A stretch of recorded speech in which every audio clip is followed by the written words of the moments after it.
NCERT बोलता है growth living का प्रूफ नहीं है, रिप्रोडक्शन भी नहीं है, रिस्पॉन्स भी नहीं है। तो फिर सवाल सिंपल है, एग्जैक्टली क्या चीज किसी को लिविंग बनाती है? सो हाय, वेलकम टू बायो सिंप्लीफाइड, जहाँ बायोलॉजी होती है कंफ्यूजन फ्री और लॉजिकल। आज हम क्लियर करेंगे कि ऐसा क्या है जो किसी चीज को लिविंग बनाती है। स्कूल बायोलॉजी हमें फीचर्स रटवाता है, पर एनसीईआरटी एक्चुअली एक एलिमिनेशन प्रोसेस फॉलो करता है। एक एक फीचर को टेस्ट करता है और जो सब जगह फेल होता है उसे रिजेक्ट कर देता है।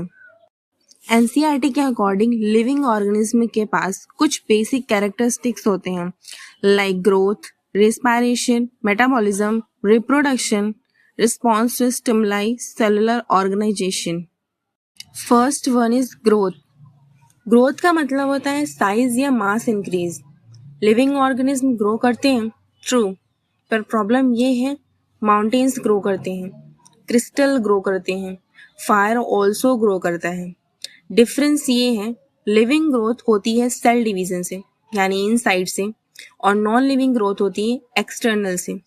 पर फिर भी ग्रोथ फाइनल प्रूफ नहीं बन सकता, क्योंकि कई लिविंग ऑर्गेनिज्म मैच्योरिटी के बाद ग्रो ही नहीं करते। इसीलिए कहते हैं growth is not a defining feature of living organism. Second is reproduction. Reproduction species के लिए ज़रूरी है, पर इंडिविजुअल के लिविंग होने के लिए नहीं। Examples mule, worker bee, infertile humans, ये रिप्रोड्यूस नहीं करते पर फिर भी फुली लिविंग है, इसीलिए रिप्रोडक्शन भी डिफाइनिंग फीचर नहीं बन सकता।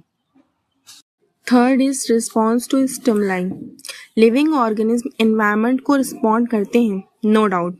प्लांट्स लाइट की तरफ झुकते हैं, हम पेन फील करते हैं, पर यहीं पर इश्यू होता है। आयरन हीट पे एक्सपैंड करता है, थर्मोस्टैट टेम्परेचर पे रिएक्ट करता है। रिस्पॉन्स हो रहा है पर लाइफ नहीं है, इसलिए रिस्पॉन्स अकेला काफ़ी नहीं है। Fourth is consciousness.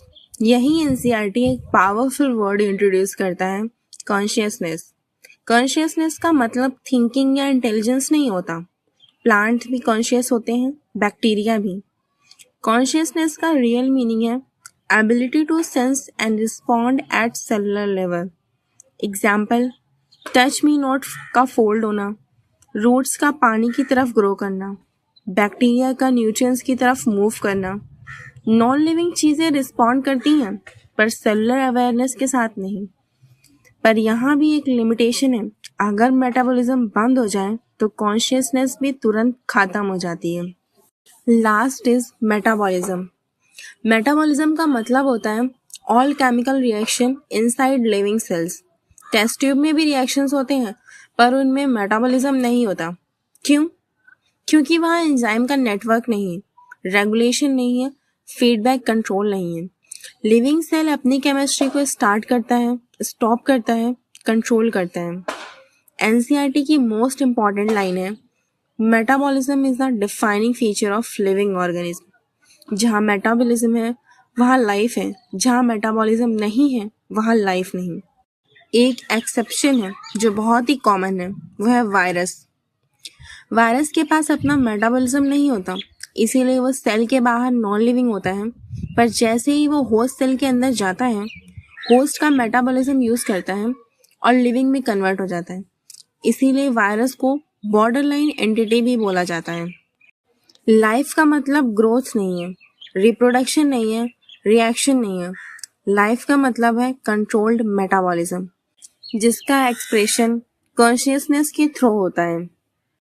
अगर अब आप एनसीईआरटी के हर सेंटेंस को जस्टिफाई कर सकते हो तो कमेंट में लिखो कंफ्यूजन फ्री। और अगर बायोलॉजी को रट्टा नहीं लॉजिक के साथ पढ़ना है तो अभी सब्सक्राइब करो। Thank you.